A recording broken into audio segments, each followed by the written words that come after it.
Hello and welcome back to the Dynasty Crossroads. My name's Peter Howard at Pahowdy on Twitter. This is a member of the DLF family of podcasts. Some other stuff probably. And welcome back. So preseason is underway. Someone told me. I had no idea really. And everyone's full of love and admiration for all their favorite players getting snaps. And I assume. So yeah, that's what's going on. I got nothing. I am frustrated. One, I didn't get to go to the FF Expo. Just don't have the free day. Instead, I ended up looking at 2021 through a much simpler and I think a better lens for what to expect at the wide receiver position, running back position, and tight end position. We're probably only going to cover wide receivers today because I got to get you out of here in 30 minutes. I know you got stuff to do. You can only run for so long. Whatever it is you do when you listen to podcasts, dogs can't walk forever, you know. Doing well last year doesn't mean you're necessarily more or less likely to beat ADP the following year. That's probably because ADP is a function of us, where the stats are a product of the players, and we can read things incorrectly or badly. And overall, ADP is a fairly good, if you were to look at nothing else, ADP is going to give you a fairly good idea of how to draft players. There's relatively few players that are over or under drafted. In order to find that signal, frankly, stats just fail. And they just fail to say where we're being inefficient. It's where we get to that second part of the story, guessing that other 48% of the season to come, which is reality, which is that reality sometimes conflicts with what should happen, and that's putting together a composite narrative based on as few assumptions as possible, because our reasoning is not going to get it done, to try and predict who's going to beat or underperform ADP expectation. That's what I come across every year when I'm getting ready for the season to start. I go look at my stats, I know what's predictive, I know how predictive it is, I know how many times things happen and how many times things don't, and I go and look for players who are being over and under drafted, and despite everyone having an article, video, or podcast, or 9 of them telling you who is clearly over and under drafted, including me, it's not really defendable. It's not that it's not defendable. It's not wholly true just looking at the statistics. Essentially, it says ADP gets it about right. Reality is just a difficult thing to predict. But people and we can perform better or worse at projecting that 48% to 50% that we definitely don't know what's coming. The randomness that is reality, the randomness that is life, and it really requires you put all the pieces together into your own story, into your own vision of what's going to happen in 2021. And it's frustrating for a guy who definitely has recognized that reasoning is not going to cut it. Too many things make sense, but are not true. This guy's getting snaps in a preseason game ahead of this guy. That means he's gonna get more work than we expected this season. No. This guy was drafted. No. This guy, has had a lot of positive things said about him. Why would a coach make? Nope. Doesn't work. Our reasoning of what should make sense, because reality has more than variables that we can possibly take into account, which is why splits also suck, it's not gonna cut it. It just requires paying attention, building your own story based on as few assumptions as possible, because our brains suck at this, because what makes sense is very rarely true, because we tend to put it together into a story we want, instead of a story that's more likely to occur. And then you've got injuries. Don't even get me started. Rashad Bateman's killing me right now. Breaking my heart. Alright, so what's all that saying? Well, I put it down. After a very long series of frustrating nights and ranting in the Discord server, I eventually just put it down. I was like, I do this every year, and then we create a list, and then we're disappointed in the list, and we do, slightly better than 50% better than the field, and it kind of sucks, So what if we follow the reasoning, follow the logic? Why don't we actually do what we know to be the best or better process, which is to take ourselves out of it as much as possible. So this week on Twitter, and I've got a YouTube video up about it as well, and I've been posting the Discord endlessly, because they like me. I like to think they like being annoyed by me over there in the Patreon Discord. What I've been creating is way of looking at breakouts on a year-to-year basis. So instead of thinking about hit rates, instead I'm thinking about frequency. How many breakouts at whatever threshold you want to mention for whatever position actually occur year over year. I think there's a question on Twitter, it's just like, what's more likely to happen this year? A top 12 running back breaks out for the first time, or a top 12 wide receiver? And honestly, I didn't have a great number off the top of my head, despite having made that tab in the database and having done those video series, I hadn't memorized it. So I've made a YouTube video on it, kind of summarizing the averages and the minimum and maximum we've seen since 2009 breakouts at each position, and what that might mean for 2020. But let me give you a highlight at wide receiver. We see on average about 3 players break into the top 12 for the very first time they finish in the top 12, around 3 times every year. That's an average based on 2009. But some years we get 1 player doing that, and some years we get 5. So we've got a minimum and a maximum since 2009 of between 1 and 5. Recently, over the last 1 or 2 years, we've actually seen 1 extra player break out into the top 12 of the wide receiver position over the last 2 years. So in other words, while the average is 3, in 2019 and 2020 we actually saw 4 players break into the top 12 for the first time. Who was that last year? AJ Brown, DK Metcalf, Justin Jefferson and Tyler Lockett broke out into the top 12 for the very first time. Curious that Tyler Lockett only just broke out into the top 12 overall, because he's been productive and an undervalued asset for a while now, but this is the first year he actually ranked inside the top 12 in his 6th career year. AJ Brown, DK Metcalf, obviously in their 2nd year, both made it into the top 12, and Justin Jefferson, in his very first year, became a top 12 wide receiver, which is just awesome. In 2019, Amari Cooper, Devontae Parker, Julian Edelman and Kenny Golladay all broke into the top 12 for the very first time the year before last.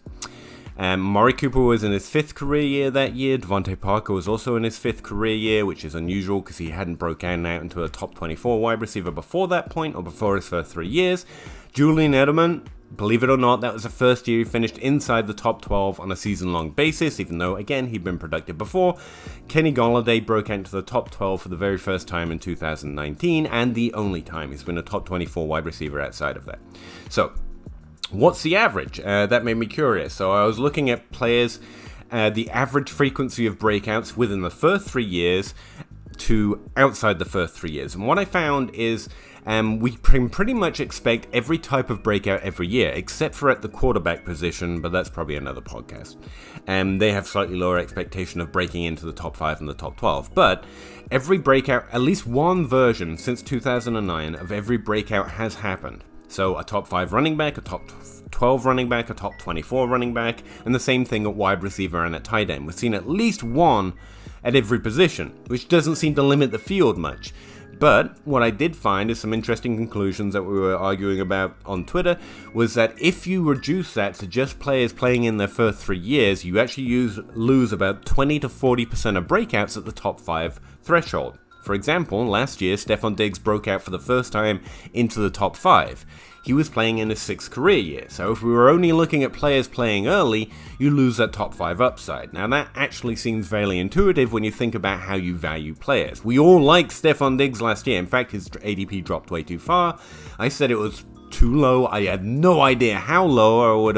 I would have definitely said that louder, but not claiming. The only person I know who got Stefon Diggs rightly incredibly high was Casey Keenum. Check her out. She's cool, she's dope, she's at the FF Expo, so I hate her right now, but still. Anyway, it is interesting to know that if you're looking for the ceiling expectation, you should really stop thinking from a dynasty lens of players playing early in their career, which goes together with our knowledge that the average age of wide receivers finishing in the top 12 is 27. And it's not a random average or the fallacy of the average in that case. It's incredibly frequent that the majority of players in the top 12 at wide receiver are older than 25 years old. 8-year-olds, and that is by far the commonality inside the top 12 at wide receiver and inside the top 12 in overall flex rank as well. Players who produce at the highest levels are older. We continually make people constantly afraid of wide receivers by the time they hit 27, and yet those are the guys producing the most points year over year. There tends to be between 1 and 3 players under the age of 25 in the top 12. Great, shoot for them. They have immense dynasty value, but if you're looking to hit more shots, you should be looking at older players. And so that goes together with the same logic that if you're looking for ultimate upside, those top 5 wide receivers, you should really be looking for players playing outside their first 3 years, as well as those playing inside their first 3 years, just for that dynasty value. Alright, so that's one of the conclusions I reached. The other thing is that wide receivers are much about half. How do I say that? 2 running backs break out for every 1 wide receiver inside the top 12, despite the fact that running backs are actually a little more consistent or have larger repeatability inside the top 12 since 2000. Anyway, I'm just kind of throwing a lot of research at you that I ended up finding this year, but Gabe Geering was asking me about repeatability, and he made me make more tables than I wanted to, and eventually while doing that, I ended up wondering if we could just combine the commonality of breakouts, or the frequency of breakouts, with career year.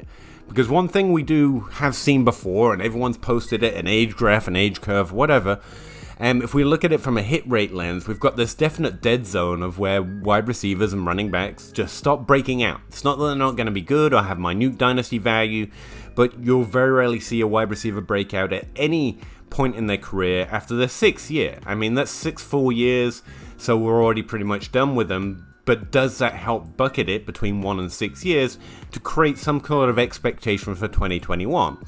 So I got to thinking about it, and yeah, it does. It actually reduces players down to a reasonably small list, considering you're not using many variables there.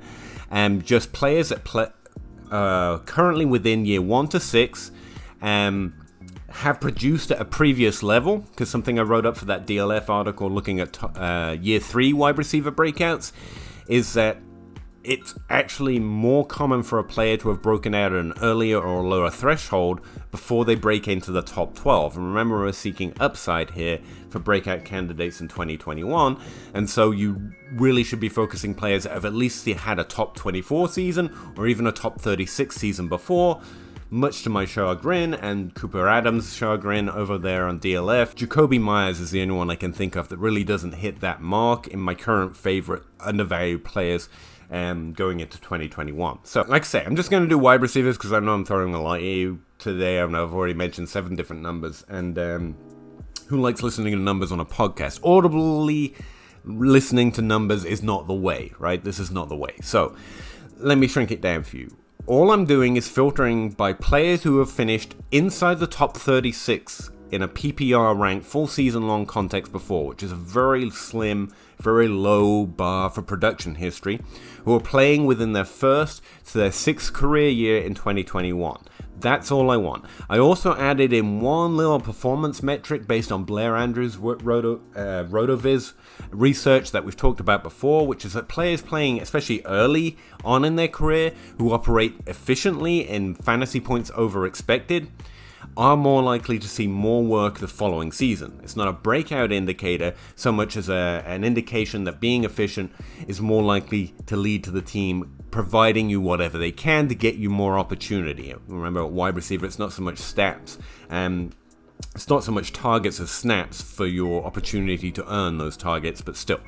So I also included that. It's not a big threshold, it's just you have to have been over 0, efficient, more points than expected on a per game basis based on RotoViz's expected points per game model. Blair Andrews says it's probably true. Also, I read it and it's true. Anyway, so those are the 3 criteria. You have to be playing between year 1 and 6 in 2021, which is a really wide range, right? You have to have performed at least at a top 36 level in PPR points before now, and you have to have been efficient on a fantasy points per game over expected level in 2020. That's it. What I got is a list of 9 names, which is not many when you consider that looking at a much more holistic, much broader range of outcomes based on ADP that I was telling you earlier, pretty much created a list of 1 million players that could out or underperform ADP, and it was providing fairly little help. So what I'm going to do is tell you those names, and then I'm going to tell you another list of wide receivers that are particularly interesting based on the same research. So players who might break into the top 24. And remember, you can finish as a wide receiver 2 or the wide receiver 8, or the wide receiver 15, and all of those are top 24 seasons, so I'm not limiting the potential here, this is just a bottom level threshold that includes the most. So going into 2021, those who meet those 3 most likely criteria with none of my assumptions built in. I'm not doing any of the work here, this is just who has most often broken out in the past, based on career year, a minimum threshold of production of finishing in the top 36, and whether they were efficient the following season. That's it.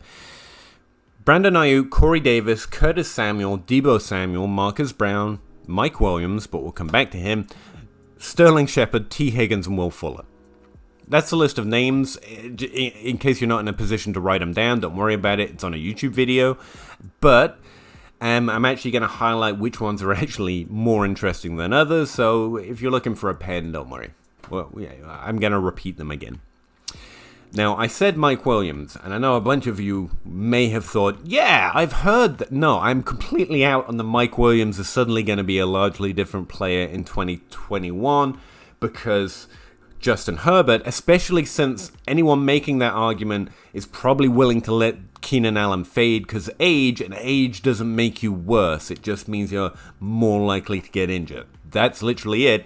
But still, that's not the Mike Williams you're thinking of. That's the Mike Williams who no longer plays in the NFL. It's just that I'm looking at names instead of IDs. He actually still technically meets this criteria because, again, it's a fairly wide criteria, dragging in everyone who has stats from 2020 season, and the name is just getting mixed up with the Mike Williams who still plays.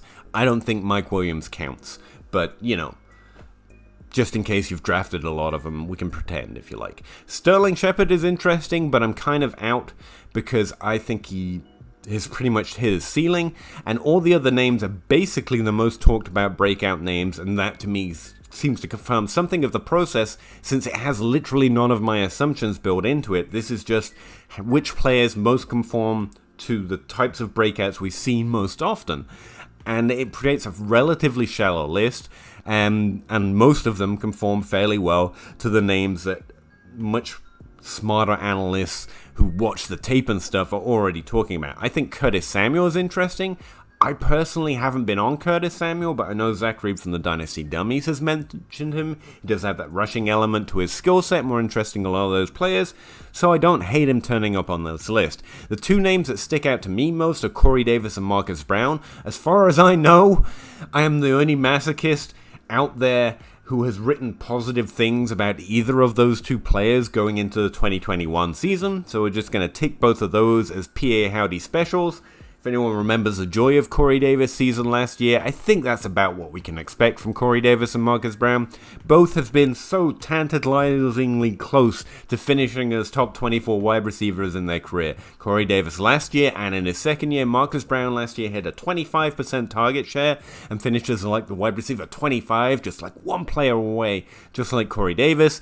And they're kind of my guys. I think we shouldn't expect them to be the ones that break out with a lot of points. They're not going to be huge difference makers, but I think they're definitely undervalued in Dynasty right now, and they're going to provide much more production than they cost, either in trade or in a startup. And so, yeah, I'm adding them to teams where I can get them at their current value. But removing all those names from the list, because again, even I can admit you're probably not expecting as much production. There is not as much ceiling for Corey Davis and Marcus Brown as there is for Brandon Ayuk, Deebo Samuel, interestingly enough from the exact same team, and also I think the only one who's written positive things about him this season, T. Higgins and Will Fuller. I think that's what that list boils down to as potentially earning their first top 24 season. So again, just in case you haven't found the pen by that point, Will Fuller, T. Higgins, Brandon Ayuk, I think are the names that really pop off this list. And maybe a little notation that Deebo Samuel's, hey, I really think he has the path to volume in that offense, but he's nowhere near as tall, and I know you all like really big wide receivers, so none of you care. And I think Brandon Ayuk performed so well last year. I also agree with his ADP. I think he's got a lot of upside. I'm drafting him there in best ball. I get it. But I'm taking some shots where I can at Deebo Samuels, because again, I like to remove my assumptions. So just because I think that I know that the offense would benefit from using Brandon Ayuk more than they did last year on the outside, even with Deebo Samuels taking up most of the shorter area work in that offense, they should definitely focus on retooling their offense to cater to Brandon Ayuk's skill set. I'm not on the coaching staff, and neither are you, and neither is anyone that plays fantasy who wants that to happen. So maybe in the off chance that Kyle Shanahan doesn't entirely rewrite his offense purely to cater to Brandon Ayuk, Deebo Samuel is not worth forgetting. And maybe a few little asterisks is down there just to make Pahowdy acquire Corey Davis and Marcus Brown somewhere, just so you can get angry at me when nothing happens. There are also some really interesting names on the top 5 list. AJ Brown, DK Metcalf, who broke out last year for the first time into the top 12, and Kenny Golladay, who I have been saying has top 12 upside because he's finished in the top 12 before, but even now he's within the career arc of he could be expected to hit a height of production. And same with Amari Cooper as well. This is actually prime time for their career. Now, obviously, you've got to read those individual situations. I'm very curious and not overly optimistic about the Giants, but it could happen, and he has that in his range of outcomes, and his ADP is definitely not risen to the area that he's too expensive to go invest in if you're particularly invested in that situation or think about it more positively than I do. Juju Smith-Schuster also turns up on that list, and even I can admit, yeah, probably not. But I still think he's a really strong ad. If you're buying him from outside the top 36 prices or in a startup, he's an easy stick him on your roster. At worst, this time next year, you have Juju Smith-Schuster, who did nothing in the 2021 season, but he's got 2 top 24 seasons, 1 in the top 12. He's 25 years old. He'll be 25 years next year. I mean, that still has value at his current ADP, even if he does nothing this year in Dynasty. I insist. But yeah, I like seeing his name on there.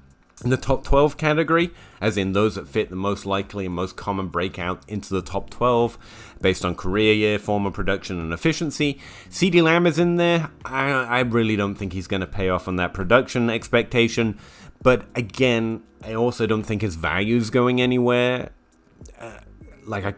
It has to be a personal or off-field issue that would make him easier to trade for this time next year, even after he disappoints in the production category. And by disappoint, I mean he's going to be great, he's just not going to end in the top 5. At this point, that's where we're drafting him, someone with that level of upside, with Amari Cooper in the prime of his career, with more likely top 5 upside based on career arc.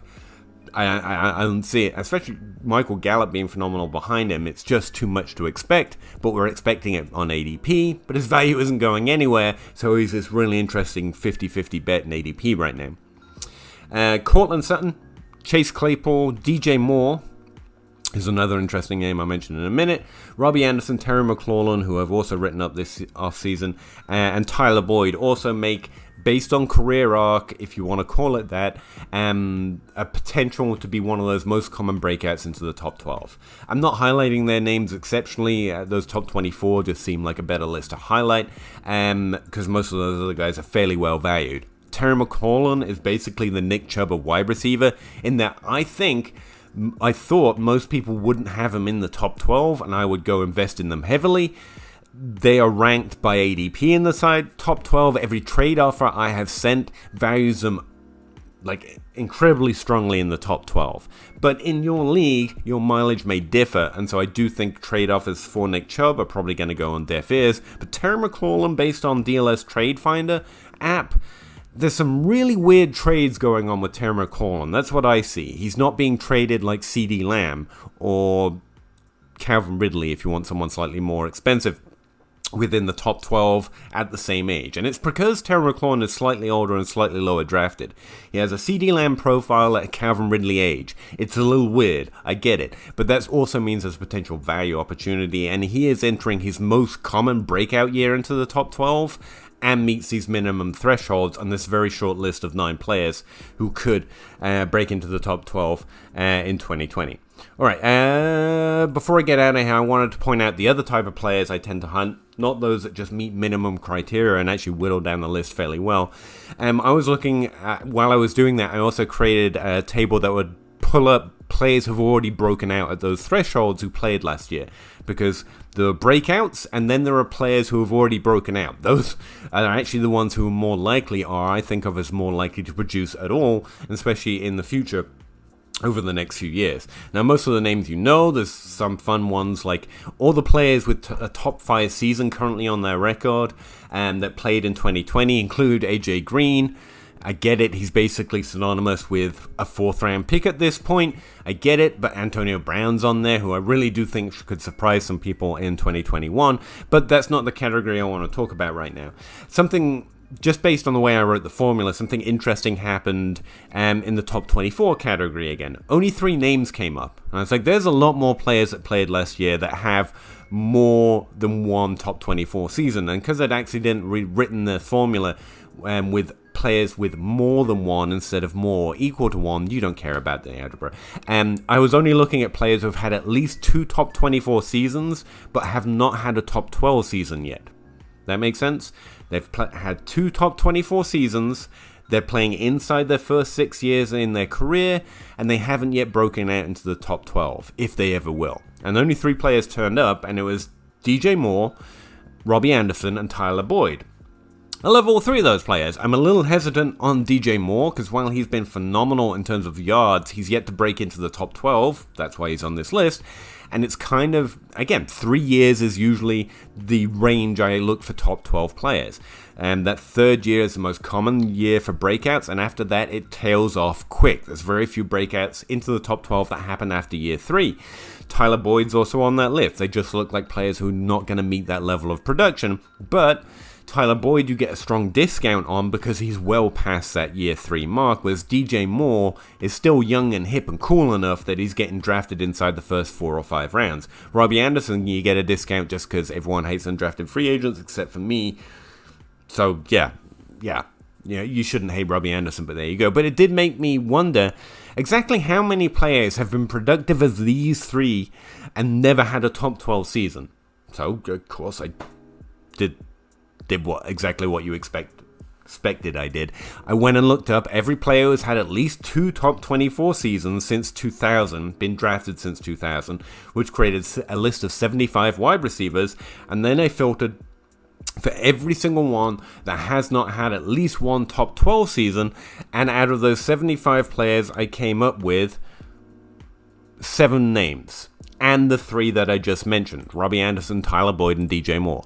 That's a low number. You know what I mean? Like, if you have 2 top 24 seasons, you kind of expect that they should have a top 12 season on their resume as well. Again, those who produce are more likely to continue to produce. Those who produce for 2 years inside the top 24 are much more likely to finish inside the top 12 eventually, compared to someone who's never done it before by the time you get to year 3. So these 3 seem like one of these 7 outliers. But digging into it a little further, the only player I could find as productive as Tyler Boyd, DJ Moore, or Robbie Anderson on that list of 7 players without a top 12 season for the rest of their career was a guy named Corum Robinson. And I know you've been playing Dynasty since the Stone Age, and so you're laughing at the fact I have to call him that guy. I'm sure you know all about him. Anyway, I'll get back to who else is on this list, but he's the only one with 2 top 24 wide receiver seasons before year 4. Now, Robbie Anderson's taking a little longer than that. It took until year 5, but again, he's much more underdrafted. Lance Moore is the only other guy on the list who was undrafted and took 8 seasons to have 2 top 24 seasons.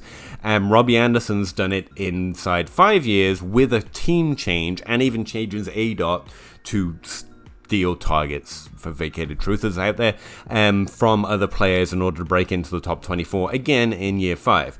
I think Robbie Anderson looks very different than Lance Moore in terms of a production profile, and I think Tyler Boyd and DJ Moore look more they don't look like any of the other 7 players on this list, outside of Coram Robinson. So I went and looked at Coram Robinson a little bit. He had a substance abuse issue, or at least was flagged for it, missed time, and after that year 3, he never really played a full complement of games. So the one player on that list that failed to produce a top 12 season, who was as productive as Robbie Anderson, Tyler Boyd, and DJ Moore, was a guy who basically saw his career derailed by a suspension and then never played a full season before and bounced around a couple of other teams.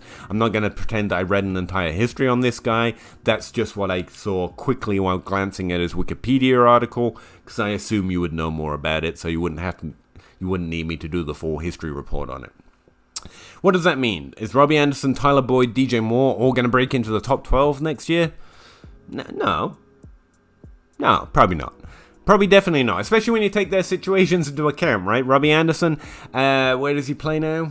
Carolina, right? He's got DJ Moore and a fresh new rookie right off the boat, who's just a player who played at a really fancy school for sure, and has some great per-game splits. I can't do it. I really hope Terrence Marshall breaks the "this has never happened, stop using splits" argument, because I'm tired of having it every year, but I'm out on him personally. But DJ Moore is definitely good, and there's no reason that Robbie Anderson should be expected to finish in the top 12 in that particular situation with Sam Darnold. He's also really undervalued in ADP with that potential range of outcomes and a decent floor threshold based on he's incredibly productive so far, based on where he's been drafted and which career year he's in. I'm just throwing it out there. Tyler Boyd, I mean, he's got freaking T. Higgins, who's on the top 12 list this year that I just made, and Jamar Chase, who only played 1 season in college, but does look like one of the better prospects to come out, and probably the only one from this class that really compares to the top of the 2020 class.